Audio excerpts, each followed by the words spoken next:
గురువుగారు, ఇంద్రుడు తన స్వర్గాధిపత్యాన్ని కోల్పోయిన సందర్భంలో తిరిగి ఆ పదవిని పొందేందుకు విశ్వరూపుడు అనే ఆచార్యుడు తనకు నారాయణ కవచాన్ని బోధిస్తాడు కదా. మరి అలాంటప్పుడు ఆ గురువునే ఇంద్రుడు తన వజ్రాయుధాన్ని ఉపయోగించి ఎందుకు వధించాడు? కారణం ఏంటి? గురు శిష్యుల సంబంధం ఎలా ఉండాలో తెలియజెప్పే అద్భుత గాథ భాగవతంలోని షష్టమ స్కంధంలోని ఈ ఇంద్రుని వృత్తాంతం.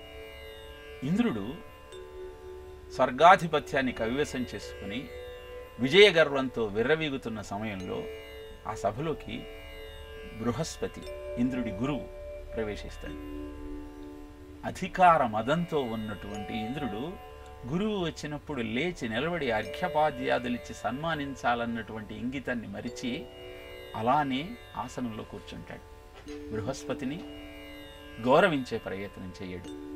అది గమనించిన బృహస్పతి నవ్వుకొని అక్కడి నుంచి నిష్క్రమిస్తాడు. అనంతరం గురుద్రోహం చేసిన ఇంద్రుడు పదవీచ్యుతుడవుతాడు. ఏం చెయ్యాలో తెలియక బ్రహ్మదేవుడి దగ్గరికి వెళ్ళి ఏం చెయ్యాలో నువ్వే చెప్పమని బ్రహ్మదేవుణ్ణి అభ్యర్థిస్తే, నువ్వు చేసింది సామాన్యమైన పాపం కాదు, ఈ పాపానికి నిష్కృతి లేదు, ఎక్కడైనా అపరాధం చేస్తే ఏదైనా నిష్కృతి ఉంటుందేమో కానీ గురుద్రోహం చేసిన వాడికి, అపచారం చేసిన వాడికి ఎలాంటి నిష్కృతి లేదు, దీని నుంచి నిన్ను రక్షించగలిగినది ఇంకొక గురువు మాత్రమే అని విశ్వరూపుణ్ణి ఆశ్రయించమని చెప్తాడు.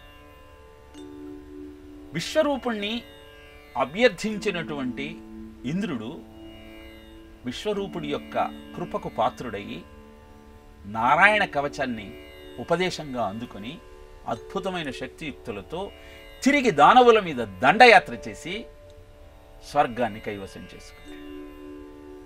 త్వష్ట ప్రజాపతి కుమారుడైనటువంటి విశ్వరూపుడు దానవులు కూడా తనకు బంధువులే అన్నటువంటి ఆలోచనతో యజ్ఞయాగాదులు నిర్వర్తిస్తూ దానిలో హవిస్సులను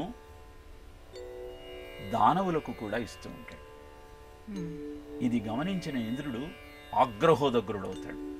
ఏ రాక్షసుల వలన, ఏ దానవుల వలన తాను పదే పదే స్వర్గాధిపత్యం కోల్పోవాల్సి వస్తుందో అలాంటి దానవులను జయించిన తరువాత కూడా వారి వృద్ధి కోసం చేసే యజ్ఞయాగాదులలో హవిస్సును విశ్వరూపుడు సమర్పిస్తున్నాడని గమనించి కోపాన్ని నిగ్రహించుకోలేక ఆయన 3 శిరస్సులను తన వజ్రాయుధంతో ఖండిస్తాడు.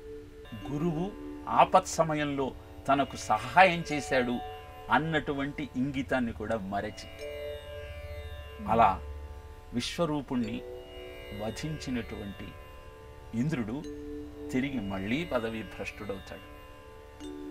వృత్రాసురుడిని బారిన పడి ఎలా వృత్రాసురుణ్ణి సంహరించాలో తెలియక సతమతమవుతున్న సమయంలో దధీచిని ఆశ్రయించి దధీచి వెన్నుముకను వజ్రాయుధంగా మలుచుకొని వృత్రాసురుణ్ణి సంహరిస్తాడు.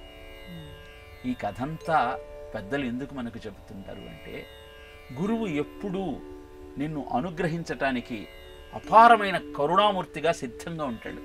కానీ అందలాన్ని ఎక్కిన తరువాత, అధికారాన్ని చేజిక్కించుకున్న తరువాత, భోగానుభవంలో మునిగి ఉన్నప్పుడు ఆ గురువు యొక్క గొప్పతనాన్ని నువ్వు గుర్తించలేక మళ్ళీ గురుద్రోహం చేసి అతపాతాళానికి చేరుకుంటూ ఉంటావు. ఈ సత్యాన్ని గమనించగలిగితే విశ్వరూపుడి 3 తలలను వధించిన ఇంద్రుని తత్వం నీలో చేరకుండా జాగ్రత్త పడుతూ జీవితాన్ని అద్భుతంగా, ఆనందంగా గురు కృపతో, గురు సేవతో, గురు శుశ్రూషతో సుసంపన్నం చేసుకుంటూ ముందుకు కొనసాగించే ప్రయత్నం చేయవచ్చు.